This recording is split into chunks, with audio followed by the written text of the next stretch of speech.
السلام عليكم ورحمة الله وبركاته. إن الحمد لله نحمده ونستعينه ونستغفره ونعوذ بالله من شرور أنفسنا ومن سيئات أعمالنا. من يهده الله فلا مضل له ومن يضلل فلا هادي له. أشهد أن لا إله إلا الله وحده لا شريك له وأشهد أن محمدا عبده ورسوله أما بعد. கண்ணிமிக்க எல்லாம் அல்ல அல்லாஹ்வின் நல்லடியார்களே, அல்லாஹ் சுப்ஹானஹு வ தஆலா நமக்கு செய்கின்ற ஒரு மிகப்பெரிய தௌஃபீக் என்னவென்று சொன்னால், ஒரு அருள் நிறைந்த ஒரு சபையிலே ஒரு நல்ல நோக்கத்திற்காகவோ அல்லது ஏதாவது ஒரு உலக நோக்கத்திற்காகவோ கூடினாலும் கூட அதற்கும் அல்லாஹ் சுப்ஹானஹு வ தஆலா நன்மையை வைத்திருக்கின்றார் என்பதை பார்க்க முடிகின்றது. ஜிப்ரீல் அலைஹிஸ்ஸலாம் அவர்கள் அல்லாஹ் சுப்ஹானஹு வ தஆலா அவரோடு முறைப்பட்டுக் கொள்வார்கள். ஒரு சபையை கடந்து சென்றே அங்குள்ள சபையை குறித்து அல்லாஹ்விடத்திலே பேசிக் கொண்டிருக்கின்ற போது, யா அல்லாஹ், அந்த சபையில் ஒரு நபர் இருக்கின்றார், அவர் அந்த மஜ்லிஸிலே நன்மைக்காக செல்ல வேண்டும், அறிய வேண்டும் என்ற நோக்கிலே அவர் அந்த சபையிலே அவர் குழும்பவில்லை. அதற்கு அல்லாஹ் பதில் சொல்வானா, நன்மை என்ற நோக்கிலே அவர் செல்லாமல் இருந்தாலும் ஒரு நல்ல சபையை அவர் கலந்து கொண்டதின் காரணமாக அவருடைய பாவங்கள் மன்னிக்கப்படுகின்றது என்று சொல்வதை பார்க்கின்றோம். ஆக நோக்கம் அதுவல்ல.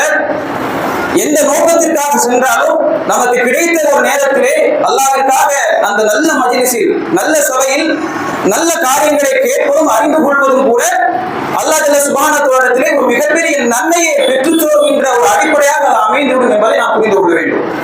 இன்றைய சபையிலே மனிதனுடைய முயற்சியும் ஷைத்தானின் சூழ்ச்சியும் என்ற தலைவு அதற்குண்டான தலைப்பானது தேர்வு செய்யப்பட்டிருக்கின்றது. கனிமிக்க எல்லாம் அல்ல அல்லாஹ்வின் நல்லடியார்களே, ஒரு மனிதனுடைய அனுதினமும் யோசிக்கக்கூடிய ஒரு சிந்தனை, பொதுவான சிந்தனை, நான் முன்னேற வேண்டும், அடுத்த இடத்திற்கு நான் போவோம், நான் இந்த நிலையில இருக்கக்கூடாது, மாற்றத்திற்கான ஒரு முயற்சியை என் வாழ்க்கையில் செய்து கொண்டே இருக்க வேண்டும் என்பதுதான் ஒவ்வொரு மனிதனுடைய எதிர்பார்ப்பார். அது மார்க்கம் சம்பந்தப்பட்ட அந்த விஷயமாக இருந்தாலும் உலகம் சம்பந்தப்பட்ட விஷயமாக இருந்தாலும் ஒரு மனிதன் எதிர்பார்க்கின்ற அந்த முயற்சியும் எதிர்பார்ப்பும் என்ன? நான் அடுத்த கட்டத்துக்கு போகணும். வெளிநாட்டில் யோசிச்சு பாருங்க, என்ன செய்வாங்க? ஒரு 1500 ரூபாய் 1500 திர்ஹம்ஸ் சம்பளம் ஆகக்கூடிய மனிதனை யோசிப்பார், 2000க்கு போகும், இது இருக்கக்கூடாது, நல்லா முன்னேறும். 2000க்கு 3000 நிற்பான், 3000 5000 நிற்பான், 5000 10,000 1 லட்சம் ஒரு முதல் பணக்கார வரை சென்று கொண்டே இருக்கும். ஆக உலகம் ரீதியான ஒரு நிலையை எடுத்துக்கொண்டாலும் மனிதன் ஒரு நிலையில இருக்க மாட்டான். வெளிநாட்டில் இருக்கிற யோசிப்பாருங்க, ஊர்ல இருக்கிறவங்களை பார்த்தா சொல்லுவாங்க, எப்படியாவது வெளிநாட்டுக்கு இங்குள்ள செலவுகளை பார்க்க முடியல, கரண்ட் பில் செலவுகள் மற்ற செலவுகளை பார்க்கும்போது வெளிநாட்டு போனா சரியாகவும் யோசிப்பான். வெளிநாட்டுல இங்க இருக்கிற செலவுகளை பார்க்க ஊர்ல இருந்தா பரவாயில்ல அப்படி யோசிப்பான். இல்ல ஏதாவது இந்த சஃபீல் சரியில்லை, வேற கம்பெனிக்கு மாறா சரியா செய்வான், அந்த வேற கம்பெனிக்கு போற நோக்கத்திலே முயற்சி செய்வான், எப்படியா மாறியாகும். மாறினப்பறம் அவன் திருத்தி போயிடுவானா, இருக்கிற கம்பெனிலே சரியா இருந்துட்டு போவான், இந்த கம்பெனி சரி நமக்கு வாழ்க்கையை ஓட்டுறதுக்கு சரிப்பட்டு வரல என்று மனிதன் என்பவன் ஒரு நிலையில இருக்க மாட்டான். என்ன, அடுத்த நிலைக்கு செல்லலாம், அது மூலமாக திருப்தி அமைத்துக் கொள்ளலாமே என்ற நோக்கத்திலேயே வாழ்க்கையை ஓட்டி கொள்வதை பார்க்க முடிகின்றது. ஆனால் இஸ்லாம் நமக்கு கற்றுத்தருகின்ற பாடம் என்ன தெரியுமா? உலகம் சார்ந்த அந்த சிந்தனையில் முன்னேற்றத்தை யோசிக்கக்கூடிய மனிதன் மார்க்கம் ரீதியான அந்த முன்னேற்றத்திலே மாற்றத்திற்கான முயற்சி செய்ய வேண்டும் என்பதுதான் இஸ்லாத்துடைய ஒரு நோக்கமாக இருக்கின்றது. அல்லாஹ் சுப்ஹானஹு வ தஆலா அற்புதமாக சொன்னான். ஒரு மனிதனுடைய யதார்த்தத்தை நமக்கு புரிய வைக்கையில் சொல்கின்றார், ஒரு மனிதனுக்கு அவருடைய இல்லத்திலே ஒரு மிகப்பெரிய 2 தங்க ஓடைகள் ஓடுகின்றது. இந்த அளவு சொல்லப்படுகின்றது, லவ்கான லிபினி ஆதம வாதியம் மின் தஹபின் லவ்தஹா இலைஹிமா சாலிஹா வமா இல்லஹு ஃபஅல்லத்துவா. ஒரு மனிதனுடைய இல்லத்திலே 2 ஓடைகள், தங்க ஓடைகள் அவனுக்கு கொடுக்கப்பட்டாலும் 3வது 4வது ஓடைக்கு தான் ஆதமுடைய மகன் எதிர்பார்க்க சொல்றத பார்க்கணும். நம்ம ஜிம்மா வட்டம் பண்ணிட்டு இருக்கோம், ஜிம்மா முடிச்சுட்டு வீட்டுக்கு போவோம், நம்ம வீட்டுக்கு வாசல்ல ஒரு பெரிய ஒரு தங்க ஓடை போகுதுன்னா ஒரு சாமானிய மனுஷன் என்ன யோசிப்பான்? அல்ஹம்துலில்லாஹ் நம்ம பட்ட கஷ்டத்துக்கு அல்லாஹ் இதுக்கு பெரிய ஒரு வாக்கியத்தை கொடுத்துட்டான். இதை எடுத்துட்டு போய் நம்ம தேவையை பூர்த்தி செய்யணும். அப்படி யோசனை வருமா? பெரும்பாலான மக்கள் யோசனை எப்படி இருக்குன்னா, இங்க இருந்து ஓட வர்றதுக்கு வாய்ப்பு இருக்காது. எப்படி வந்துச்சு? இங்க இருந்து பீரிட்டு போகக்கூடிய பல்வேறு ஓடைகள் மூலமாக இங்க வந்திருக்கு. மூணாவது நாலாவது மனுஷன் யோசிப்பான். அதான் ரசூலுல்லாஹ் சொன்னாங்க, 2 ஓடைகள் தங்கமாக அவனுக்கு கொடுக்கப்பட்டாலும் மூன்றாவது நாலாவது ஓடைக்கு தான் மனுஷன் எதிர்பார்ப்பா. என்ன அர்த்தம்? மனுஷனோட எதிர்பார்ப்பே அதான். என்ன? அடுத்த கட்டத்துக்கு போகும். இந்த கட்டத்துல இருக்கக்கூடாது, அடுத்த கட்டத்துக்கு போனாதான் நம்ம ஸ்ட்ரெயின் பண்ண முடியும், நம்ம செட்டில் ஆக முடியும் என்ற அந்த டெவலப்மெண்ட் சிந்தனை சொல்லுவாங்கல்ல. அந்த டெவலப்மெண்ட் சிந்தனை என்பது மனிதனுக்கு இருப்பது என்பது ஒரு அடிப்படையான ஒன்றுதான். ஆனால் இஸ்லாம் மார்க்க ரீதியான, குண ரீதியான, அஹ்லாக் தொடர்பான அந்த விஷயத்தில் எப்படி அவர் மாற்றத்தை சந்திக்க வேண்டும் என்பதை ஸல்லல்லாஹு அலைஹி வஸல்லம் அவர்கள் அற்புதமாக நமக்கு சொல்லித் தருவதை நான் பார்க்க முடிகின்றது. இன்னும் எந்த அளவு இருக்குன்னா, பொதுவா ஒரு மனிதன் மாற்றத்தை யோசிக்கக்கூடிய ஒரு மனிதன், நம்ம ஒவ்வொரு வருஷமும் நம்மளுடைய எண்ணத்துல சிந்தனை ஓடுறது என்னது? இந்த 2 மாசத்துல நோன்பு வர போகுது. போன வருஷம் என்ன எதிர்பார்த்திருப்போம்? இபாதத்துக்கான ஒரு மாற்றத்தை நம்ம எதிர்பார்க்க போறோம். அது நம்ம என்ன செய்யணும்? இந்த நோன்பை சரியான முறையில் பயன்படுத்தணும். எப்படி? பள்ளிவாசலை முஅத்தின் இமாம் வருவதற்கு முன்னால் பள்ளிவாசல் உட்காரணும். சுன்னத்தான நஃபில் அப்படின்னு நிறைய வழக்க வழிபாடுகளை நான் முந்திக் கொண்டு செய்யணும்னு ஃபர்ஸ்ட் 5 நாள் ஓடும். அப்ப 10வது நோன்பு 15 நோன்பு என்ன ஆகும்? ஒரு 70%, 60%, 45 கடைசி என்ன ஆகும்? கடைசியில ஃபர்லான தொழுகையை தொட முடியாத அளவுக்கு மாறிடுவார். இப்ப கடைசி 10 என்ன செய்வாரு? இந்த நோன்பை சரியான முறையில் பயன்படுத்தவில்லை. இன்ஷா அல்லாஹ் வருகின்ற 2025 நோன்பை சரியான முறையில் பயன்படுத்தி எத்தனை வாட்டி யோசிப்போம்? 25-30 வாட்டி நம்ம யோசிப்போம். அப்போ 60 வயசுல நம்ம என்ன யோசிக்க போறோம்? இந்த நோன்பை, இந்த வருஷத்து நோன்பை சரியாக பயன்படுத்தவில்லை, அடுத்த வருஷத்து நோன்பை சரியாக பயன்படுத்தும். அடுத்த வருஷம் நம்முடைய நோக்கா கூட இருக்கு. அல்லாஹ் ஆக அன்பினிக்கு சகோதரர்களே, நாம் சிந்திக்கக்கூடிய விடயம் என்ன தெரியுமா? மாற்றத்திற்காக யோசிக்கக்கூடிய மனிதன், வாழ்க்கையுடைய முன்னேற்றத்திற்காக யோசிக்கக்கூடிய மனிதன், வாழ்க்கையில ஏற்படுகின்ற எந்த ஒரு சோதனையாக இருந்தாலும், வாழ்க்கையில அவர் கடந்து செல்லும் எந்த ஒரு நிலையாக இருந்தாலும், அது மாற்றம் தொடர்பான அந்த விஷயத்தில் தான் அவர் மாற்றத்தை ஏற்படுத்த வேண்டும், முயற்சிக்க வேண்டும்.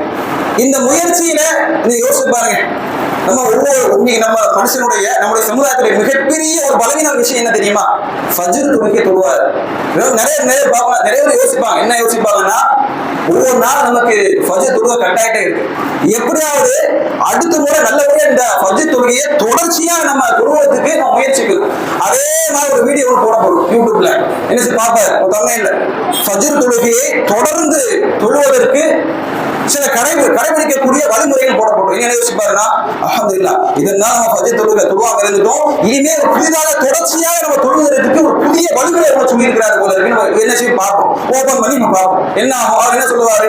நம்ம லுஹர் அசர் தொழுகை மாதிரி கண்ணை விழிச்சோட எந்திரிச்சு சாப்பிட்டு வேகமாக பள்ளிவாசலுக்கு போற மாதிரி சொல்லியிருப்பார் வழியே. அங்க என்ன வீடு என்ன சொல்லப்பட்டிருக்கும்? நைட்டு சீக்கிரம் தூங்குங்க, உள்ளத்தை பதட்டமா வச்சிருக்காதீங்க, எப்போதுமே நைட்டு சாப்பிடும் போது கொஞ்சம் குறைவா சாப்பிடுங்க, அளவா சாப்பிடுங்க. இது போன்ற சில வழிகாட்டுதலை சொல்லலாம். ஆனா பார்த்து நம்ம என்ன யோசனை வரும்? இதுவா, இது நான் அப்ளை பண்ணி எவ்வளவு நேரம் ஆச்சு, பல நாட்கள் எதுவும் அப்ளை பண்ண செட் ஆகுதுங்க, இது சரிப்பட்டு வராது. சரி, சில மக்களுடைய பெரிய ஒரு பலவீனம் என்ன தெரியுமா? சினிமாவில் வாழ்க்கையை கழித்திருப்பார்.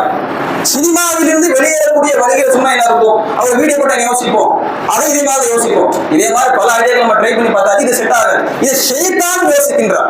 ஒரு மனுஷன் பலவீனத்திற்கு விழுவதற்கு அவன் காரணமாக இருக்கக்கூடிய அடிப்படை விஷயம் என்ன தெரியுமா? ஷைத்தானுடைய அஸ்வாசம். அதான் அல்லாஹ் திருமறை வசனம் சொல்கின்றான், அவுது பிரப்பின் நாஸ் மலிக்கின் நாஸ் இலாஹின் நாஸ் மின் ஷர்ரில் வஸ்வாசில் ஹன்னாஸ். ஷைத்தானுடைய அஸ்வாசிலிருந்து யா அல்லாஹ் என்னை பாதுகாத்து. இது அடிப்படை விஷயம். என்ன?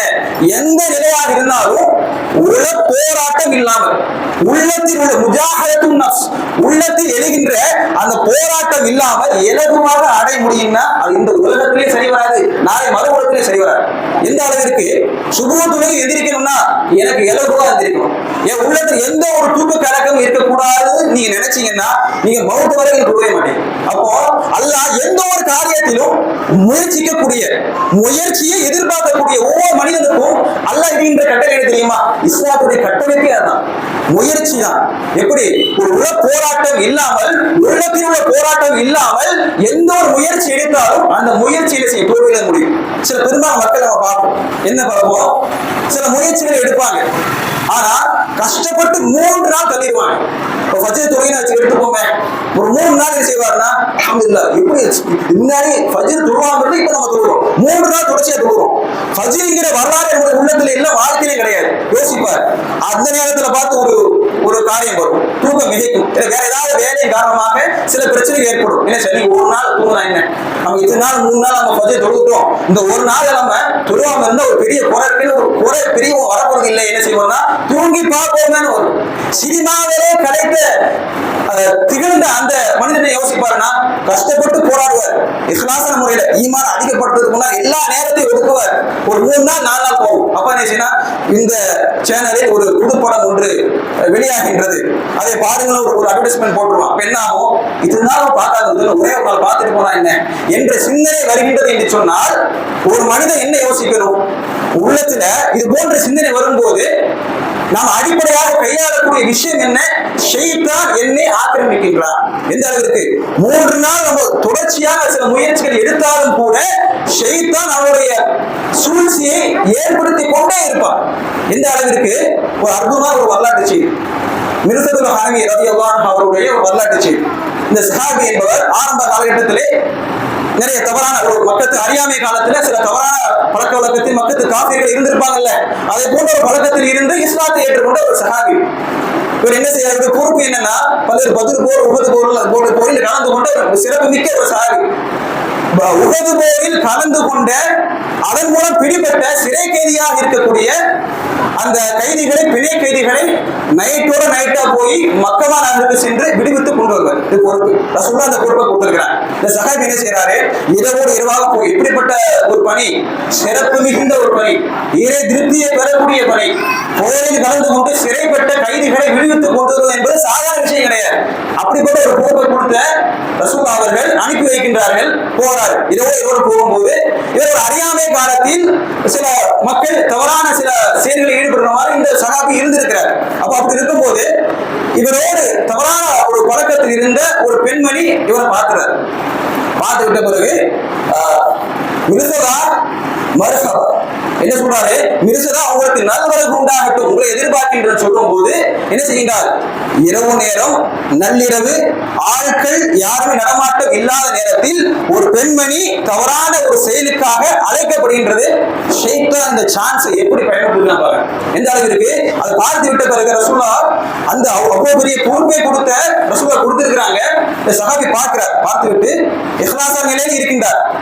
இனாக் என்ற ஒரு பெண்மணி, அந்த பெண்மணியை பார்த்து அந்த சஹாபி மிர்சத் அவர்கள் சொல்கின்றார்கள், யா இனாக் இன்னல்லாஹ ஹர்ரம ஸினா, இனாக்கே அல்லாஹ் இந்த ஜினாவை, விபச்சாரத்தை ஹராமாக்கி விட்டார், நீ நெருங்காதே சொல்லும் போது அதை அவர் கேட்கல. அது பெண்மணி சொல்கின்றார்னா, இப்ப என்னோடு நீ தவறாக சல்லாபத்தில் ஈடுபடவில்லை என்று சொன்னால் பிணை கைதிகளை நீ திருடி கொண்டு போவதற்காகத்தான் இரவோடு இரவாக மக்கத்திற்கு வந்திருக்கின்றா என்பதை நான் சட்டம் போட்டு சொல்லுவேன். சொல்லும் போது சுதாரித்துக் கொண்டு அந்த சகாபி என்ன செய்யறாருன்னா, விடுவித்த கிடைத்த அந்த பிணை கைதிகளை கூட்டிக் கொண்டு இரவோடு இரவாக ஓடி இருக்கின்றார். ஓடிவிட்ட பிறகு ஷைத்தானுடைய இந்த கீழ் எப்படி தெரியுமா, ஷைத்தான் இப்ப இல்ல, எப்ப இருந்து இருக்கிறார், ஷைத்தான் என்பவன் ஆதம் அலைஹிஸ்ஸலாம் அவர் காலத்திலிருந்து இருக்கிறான். ஆதம் அலைஹிஸ்ஸலாம் அல்லாஹ்வை வெளியெடுத்தான். ஆதம் அலைஹிஸ்ஸலாம் எப்படி வெளியெடுத்தான், இந்த மரத்தை நெருங்காதே என்று அல்லாஹ் ஒரு கட்டளை, ஆதம் அலைஹிஸ்ஸலாம் நெருங்கினார்கள் என்று வருகின்றது. அப்படி இருக்கும்போது ஷைத்தானுடைய அந்த அஸ்வாஸ் எப்படி தெரியுமா, இந்த மரத்தை நெருங்கி சொல்லல, எப்படி சொல்லுவான், அல்லாஹ் நெருங்காத சொல்லி இருக்கிறான். அல்லாஹ் நெருங்காத அப்படி சொன்னதுதான் கரெக்ட் தான். ஆனா எதுக்கு ஒரு தஃசீர், எதுக்கு நெருங்காத அல்லாஹ் சொன்னா தெரியுமா, அந்த வசனத்துக்கு ஒரு தஃசீர் என்ன சொன்னா தெரியுமா, நீங்க அந்த மரத்தில் உள்ள கனிகளை பறித்து நீ உண்டால் நீங்கள் மலக்குமாராக மாறி விடுவீர்கள், நிரந்தரமாக சொர்க்கத்திலேயே தங்குவீர்கள் என்பதற்காகத்தான் அல்லாஹ் சொன்னான். சொர்க்கத்தில் இருந்து நல்லதா கெட்டதா, நல்லது, மிகவும் சிறந்த ஒரு, அதுக்காக நம்ம அந்த உலகத்தில் நம்ம போராடுறோம். அப்படி இருக்கும்போது அந்த மரத்தை நெருங்கினால் பகல்லாகும் அலா குரல், அல்லாஹ் என்ன சொன்ன வசனத்துல, ஷைத்தான் ஆதமிற்கு அந்த இழிவையை என்ன செய்தான், வாக்களித்தான் சொல்றதை பார்ப்போம். அப்போ அப்படிப்பட்ட சிந்தனை உள்ள அந்த ஷைத்தான் ஒரு சஹாபி வழி எடுக்கிறது சாதாரண விஷயமா, என்ன செய்தார், ஈமானை பாதுகாத்துக் கொண்டார். கடைசியில் என்ன ஆகுது, பிணை கைதிகளை கொண்டு என்ன செய்கின்றார், மதீனா நகருக்கு செல்கின்றார். காலங்கள் செல்கின்றது. அந்த பழைய காலத்தில் நடந்த அந்த அறியாமை காலத்தில் நடந்த அந்த சிந்தனை, அப்படி அந்த சிந்தனையை போட்டுக்கொண்டே இருக்கிறார் ஷைத்தான். அப்படி இருந்தாயா, இப்படி இருந்தாயா, என்ன செய்கின்றார், உடனே அல்லாஹ்வுடைய தூதருக்கு போறார். யா ரசூலுல்லாஹ் அன்கியோ இனாக, நான் இனாக்கை கல்யாணம் முடிச்சுக்கிட்டுமா? எப்படி? மதீனா நகரில் அத்தனை பத்திரை பெண்கள், இறைச்சி உள்ள பெண்கள் இருக்கும் போது இந்த விபச்சாரியை குறித்து பேசுகின்றார், நான் இனாக்கை திருமணம் செய்து கொள்ளவா?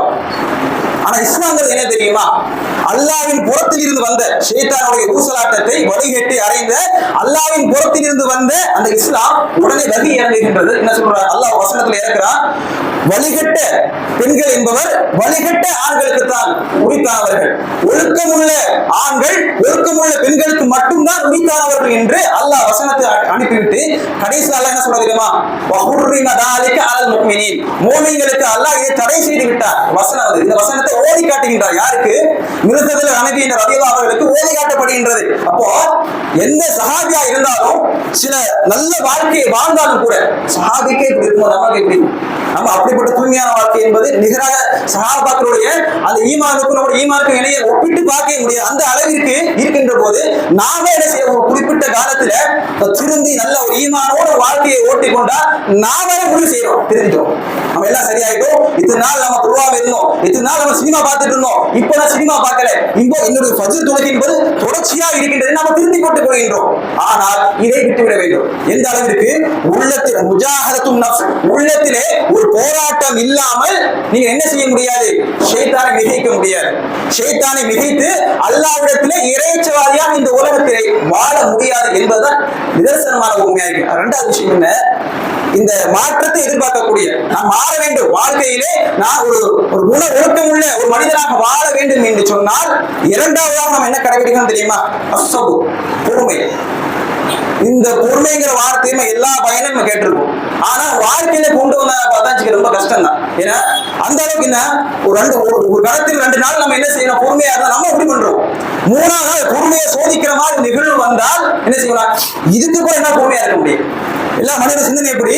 அவர் பொறுமையாக இருந்திருக்க மாட்டார். ஆனா என்ன செய்வாருன்னா இதுக்கு பொறுமையோட இருந்தா ஆம்பளை இடையில விட்டுருவாங்க. எந்த அளவிற்கு? அந்த அளவிற்கு பொறுமை என்பது இஸ்லாத்தில் அந்த அளவுக்கு முக்கியத்துவம் வாய்ந்ததாக கருதப்படுகிறது. சொன்னால் மாற்றத்தை எதிர்பார்ப்பவர்களுக்கு இஸ்லாத்திலே வாழ்க்கை ரீதியாகவும் உலக ரீதியாகவும் இஸ்லாமிய ரீதியாகவும் மாற்றத்தை எதிர்பார்ப்பவர்கள் என்ன சிந்திக்க வேண்டும்? அஸ்ஸபுர்.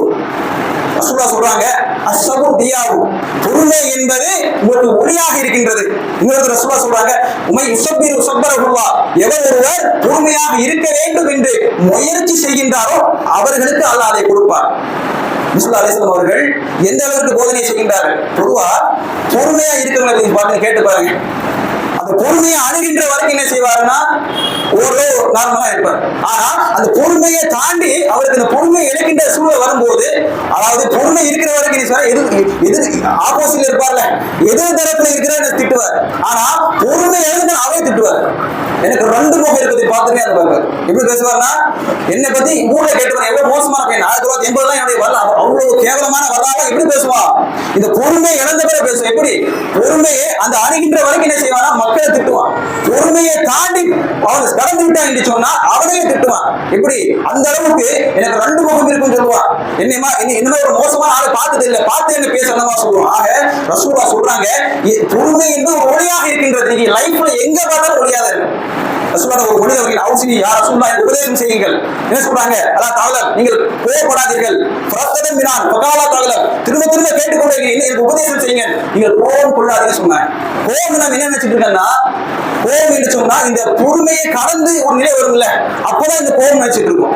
பொறுமையை கையாள எப்படி யோசிச்சுட்டு இருக்கேன்னா, கோபம் வந்தா மட்டும்தான் பொறுமை நினைச்சிட்டு இருக்கும். ஆனா கோபம் வந்தா மட்டும்தான் பொறுமை இல்லை, வாழ்க்கையில எல்லா நிலையிலையும் பேசணும் பொறுமை வேண்டும். அமல்களை செய்வதிலும் பொறுமை வேண்டும், தொழுவதிலும் ஒரு பொறுமை வேண்டும். எப்படி? நல்ல விஷயத்துல இருந்து கெட்ட விஷயத்துல மட்டும் இல்ல, கெட்ட விஷயத்திலிருந்து நல்ல விஷயத்துக்கு மாறுவதாக இருந்தாலும் பொறுமை என்பது மிகப்பெரிய ஒரு அவசியமாக ஒன்றாக இருக்கின்றது. அன்பிற்குரிய சகோதரர்களே, மாற்றத்தை எதிர்பார்க்கின்றன. அடுத்து நாம் என்ன உணர வேண்டும்? அதுக்கான மன திருப்தி. இன்றைக்கு நம் சமுதாயத்தின் மத்தியில ஒரு விதமான ஏதோ இழந்ததை போன்ற ஒரு நிலையை சில மனிதர்கள் அலைவாங்க. எப்படி? மற்றவனை பார்த்தே வரலாம், பொருளாதாரமா அடுத்தவங்க பார்ப்போம், ஏதாவது தொழில் ஆரம்பிக்கிற மாதிரி இருந்தாச்சு, அவன் எப்படி இருக்க நான் எப்படி இருக்கிறோம். இந்த மன திருப்தி அதாவது திருப்தி என்று சொன்னா என்ன நினைச்சிட்டு இருக்கோம்னா, மன திருப்தி என்று சொன்னா நமக்கு சமமாக இருக்கிற மட்டும் பார்க்கிறோம். நம்ம ஒரு லட்சம் ரூபாய் வருமானம் வருதுன்னா நமக்கு ஈக்குவலா இருக்கிற நபர்கள் எப்படி இருப்பார்களோ அப்படிதான் நான் இருக்குன்னு நினைக்கிறேன். மற்ற நபர்கள் ஒரு லட்சம் ரூபாய் சம்பாதிக்கிறான்னு சொன்னால் ஒரு 20,000 குறைஞ்சிட்டு அவருக்கு உலகமே தலையினா மாற மாதிரி யோசிப்பான். ஆனா இதை விட்டு விட வேண்டும். மனதிற்கு என்ன தெரியுமா, எல்லா நிலையிலுமே ரசூலுல்லாஹ் சொன்னாங்க, அற்புதமா சொன்னார்கள், உங்களுடைய பொருளாதாரத்திலும் உங்களுடைய வாழ்க்கையுடைய முறைமையிலும் நீங்க என்ன செய்யாதீர்கள், உங்களுக்கு மேலே இருக்கின்ற அந்த நபர்களை நீங்கள் யோசிக்காதீர்கள், பார்க்காதீர்கள். யாரை பார்க்கணும், உங்களுக்கு கீழே இருக்கின்றவரை பாருங்கள். எதற்கு பார்க்க வேண்டும், அல்லாஹ் உங்களுக்கு வழங்கியிருக்கின்றானே, அந்த வழங்கிய அந்த அருள் கொடையில் நீங்க அவனை குறை கூறாமல் இருப்பதற்கு இதுதான் ஏற்று சொல்றாங்க. இப்போ ஒரு சின்ன கதை. என்ன கதைன்னா, இந்த மனதிற்கு நம்ம சொல்லுவோம், அந்த கான்செப்டுக்காக நம்ம சொல்றோம். ஒரு கணவன் மனைவி ஒரு 10-15 ஆடுகளை மேய்க்கக்கூடிய ஒரு நடுத்தர குடும்பத்தை சார்ந்த ஒரு குடும்பம். எப்போதும் கணவனுக்கு மனைவிக்கு வந்து ஒரே சண்டை. எப்படி வீடு நம்ம இப்படி இருக்க, குடிசையா இருக்கிற, காலை நீட்ட முடியல, கையை நீட்ட முடியல, எப்படியாவது வேற வீட்டுக்கு மாறணும் என்ற எப்ப பார்த்தாலும் ஒரு நிம்மதியே இல்லாத ஒரு வாழ்க்கை, ஒரு குடும்பம். இவர் யோசிக்கிறார், இந்த நிம்மதியில என்ன செய்யறது யோசிச்சுட்டே இருக்கிறார். ஒரு அறிஞர்கிட்ட போனவர் கேட்கிறாரு, அறிஞரே, எனக்கு நிம்மதி, என் வாழ்க்கையில நிம்மதி இல்லை, என் மனைவிடத்துல நிம்மதி இல்லை, என் குடும்பத்துல நிம்மதி இல்லை, இந்த நிம்மதிக்கு என்ன செய்யலாம் கேட்கிறாரு. கேட்கும்போது என்ன சொல்றாருன்னா, நீ என்ன தொழில் பண்றேன், நான் ஒரு 10-15 ஆடை வச்சிருக்கேன், அதை வச்சு நான் என்ன செய்யணும், வியாபாரம் பண்ணிட்டு இருக்கேன் சொல்லும் போது, நீ என்ன, நான் உபதேசம் செய்யறேன், நீ அதை கேட்டுக்கொள்வீங்களோ கேட்டுக்கொள்கிறேன். அந்த 15 ஆடை உங்களுடைய வீட்டுக்குள்ள வச்சு நீ சாப்பாடு போடணும். பிரச்சனை தீரணுங்கிறதுக்காக அவங்க உபதேசமே கேட்டேன். இந்த 15 ஆட்டை வீட்டுக்குள்ள விட்டனா கவலை டபுள் ட்ரிபிள் ஆகுமே. என்ன சொல்லணும், நான் என்ன சொன்னாலும் கேட்பேன்னு சொன்னியா இல்லையா? ஆமா. அப்ப சரி, அப்ப என்ன செய்யறாருன்னா, வேகமா வீட்டுக்கு வர வந்தவன் என்ன நடக்குதுன்னா, மனைவி புதுசா ஏதோ ஒரு ஐடியா பண்ணி இந்த பிரச்சனைக்கு ஒரு தீர்வை கொண்டு வர பார்த்தா 15 ஆட்டைக்குள்ள எடுத்து வர. அப்போ ஏற்கனவே பிரச்சனையில ஓடி இருந்தது, அந்த பிரச்சனை டபுள் ட்ரிபிளா மாறிடுச்சு. கடைசி என்ன ஆகுது, எப்போ யோசிட்டு இருக்காரு, இன்னும் 10 நாள் 15 நாள், எப்போ ஒரு மாதம் முடியும், அவர் கணக்கிட்டது ஒரு மாதம். 29 நாள் முடிந்த பிறகு 30 நாள் முடிகின்றது. வேகமா அந்த அறிஞரை நோக்கி போயிட்டே இருக்கிறார். அறிஞரை 30 நாள் முடிஞ்சிச்சு, இப்போ எனக்கு தீர்வு சொல்லுங்க சொல்லுங்க. என்ன சொல்றாருன்னா, அந்த 15 ஆட்டை நீ வெளியேடு, அந்த ஆடு வெளியில தான் இருந்துச்சு, அது வெளியிலே இருந்துட்டு போட்டு அதே உள்ள கொண்டு சொல்லும் போது, நீ வெளியில எடுத்து சொல்லும் போது அந்த இரவோடு இரவாக அந்த ஆட்டு புழுக்கையை எல்லாம் சுத்தம் செய்து ஆடுகளை வெளியிலே இழுத்து விட்ட பிறகு அவன் மனைவி கூறினா, அப்பாடா என்ன ஒரு நிம்மதி. நிம்மதியா? நிம்மதியா இல்லையப்பா. சொல்லும் போது சொல்றாங்க, எப்படி ரசூலுல்லாஹ் சொன்னாங்க இல்லையா, நீங்கள் மேலே இருக்கின்றதை நீங்க பார்க்காதீர்கள், கீழே இருக்கின்றதை பார்க்க சொல்றாங்க. நம்ம கேட்க மாட்டோம். கீழே போக வச்சா என்ன ஆகும், கீழே போன பிறகுதான் புரிந்தது இருக்கின்ற நிலைமை எப்படி இருந்தது. நான் எப்படி இப்ப சொல்றதா இல்லையா, எனக்கு வாழ்க்கை நிம்மதி இல்லை, அந்த நிம்மதி இல்லைங்கிற நிலைமை என்பது எப்போது உணர்ந்து கொண்டாரு தெரியுமா, இதே விட ஒரு மோசமான ஒரு சூழ்நிலை வந்து உணர்ந்து கொண்டார். நம்பிக்கை சகோதரர்களே, இந்த அடிப்படையான விஷயம் நமக்கு என்ன பாடம் கற்றுத்தருது, ஒரு மனிதனுடைய ஆளுமையே பாதிக்கக்கூடிய ஒரு விஷயம். எப்படி இந்த ஃபர்ஸ்ட் மன திருப்தி, அஸ்ஸபர் பொறுமை, முஜாஹதத்துன் நஃப்ஸ் உள்ள போராட்டம், இந்த 3 அடிப்படையை எவ்வளவு சரியான முறையில் அவர் அதை பயன்படுத்தி கொண்டாரோ, உங்களை மாதிரி இந்த உலகத்துல யாரும் திருப்தியோடு மன அமைதியோடு வாழக்கூடியவரை யாரும் இருக்க முடியும். இந்த அடிப்படையை உணர்ந்து கொண்டார். ஒரு சாதாரண ஒரு விஷயம், ஒரு சின்ன உதாரணம் உரையை முடித்துக் கொள்கிறேன். ஒரு சாதாரண விஷயம், உலகத்திலேயே அல்லாஹ்விற்கு மிகவும் விருப்பமான மனிதர் யாரு? ஸல்லல்லாஹு அலைஹி வஸல்லம் அவர்கள். ஸல்லல்லாஹு அலைஹி வஸல்லம் அவர்கள் அல்லாஹ்வுடைய தூதராக இருக்கின்றார். இந்த உலகத்துடைய கஸானாக்கள் அனைத்திற்கும் சொந்தமானவர் யார்? அல்லாஹ் ஜல்ல சுப்ஹானஹு வ தஆலா. அப்போ அல்லாஹ்வுக்கு மிகவும் விருப்பமானவர் அல்லாஹ்வுடைய தூதர். உலகத்தில் உள்ள அனைத்து கஸானாக்களுக்கும் சொந்தமானவர் அல்லாஹ் ஜல்ல சுப்ஹானஹு வ தஆலா. யாருக்கு பக்கத்தில் இருக்கிறார்? உலக மகா பணக்காரனுக்கு பக்கத்திலே அல்லாஹ்வுடைய தூதர் இருக்கின்றார். ஆனால் அவருடைய வாழ்க்கை எப்படி இருந்துச்சு? அல்லாஹ்வுடைய தூதருடைய வாழ்க்கை எப்படி இருந்துச்சு? ஏழை என்று சொன்னால் அதுக்கு உதாரணம் காட்ட வேண்டும் என்று சொன்னால் அல்லாஹ்வுடைய தூதரை காட்டலாம். எப்படி மேட்சாச்சு? நீ நமக்கு இருக்கிற ஒரே ஒரு மனைவி தான், ஆனால் பிரச்சனை 2 மடங்கு 3 மடங்கு. ஆனால் ஒரே நேரத்தில் ரசூலுல்லாஹ் மனைவிமார் மொத்தம் எத்தனை? 11 மனைவிமார்கள். ஒரே நேரத்தில் வாழ்க்கை நடத்துகிற எத்தனை பேர்? 9 மனைவிமார்கள் நடத்தினாங்க. ஆனால் நமக்கு ஒரே ஒரு மனைவி தான். ஆனா சண்டே பார்த்தீங்கன்னா டபுள் ட்ரிபிள் ஆகுது. ஆனால் அல்லாஹ்வுடைய தூதர் எப்படி ஒரு சரிசமமாக ஒரு மன திருப்தியோடு வாழ்ந்தார்கள். மக்கத்து காபிர்கள் பேசிக்கொண்டார்கள். என்ன பேசிக்கொண்டார்கள்? அல்லாஹ்வுடைய தூதர் ஒரு பணக்காரனுக்கு தானே இந்த நபித்துவத்தை கொடுத்திருக்க வேண்டும். சரி, இந்த இவர் தூதர் என்று சொல்கின்றார்கள். அல்லாஹ் திருமறை வசனத்துல பேசுறார். இவர் தூதர் என்று சொல்கின்றார்கள். ஒரு மாளிகை இருக்க வேண்டாமா? வானத்தில் இருந்து ஒரு வேதம் இருக்க கொடுக்கப்படாதா என்று பேசும்போது அல்லாஹ் பதில் உரைக்கின்றான், நபியே நீங்கள் கூறுங்கள், இவை அனைத்தையும் உங்களுக்கு தந்து விடுவது என்பது எங்களுக்கு கடினமானதல்ல. ஆனால் இவை அனைத்தையும் உங்களுக்கு சுருக்கி வைத்திருப்பது என்பது அல்லாஹ் ஏதோ ஒரு வகையிலே உங்களுக்கு ஒரு நன்மையாக அல்லாஹ் வைத்திருக்கின்றார் என்பதை நபியை நீங்க சொல்லுங்க. இது ரசூலுல்லாஹ்க்கு ஒரு மிகப்பெரிய ஒரு மன திருப்தி. இந்த திருப்தி நம்ம இருந்ததுன்னு வச்சுங்களேன், வாழ்க்கையை நம்ம அனுபவிக்கக்கூடிய எந்த ஒரு சோதனையாக இருந்தாலும் நம்ம பிறரை பார்த்து நம்ம கவலைப்பட மாட்டோம். நம்முடைய பொருளாதாரமோ, நம்முடைய வாகனமோ, நாம் செய்கின்ற தொழிலோ எதையுமே மற்றவர் ஒப்பிட்டு செய்ய மாட்டோம். நம்முடைய வாழ்க்கையை நடத்திக் கொள்ள மாட்டோம். அப்படி தூய்மையான ஒரு வாழ்க்கையை வாழ வேண்டும் என்று சொன்னால் அல்லாஹ்வுடைய தூதரிடத்தில் அழகிய முன் மாதிரி இருக்கின்றது. இந்த அடிப்படை விளங்கி அதன் அடிப்படையில் நம்முடைய வாழ்க்கையை அமைத்துக் கொண்டால் அதுதான் இந்த உலகத்திற்கும் நாளை மறு உலகத்திற்கும் ஒரு சிறந்த உதாரணமாக இருக்கும் என்ற அடிப்படை புரிந்து கொண்டவராக இந்த முதல்வரை நிறைவு செய்கின்றோம். வாசகமான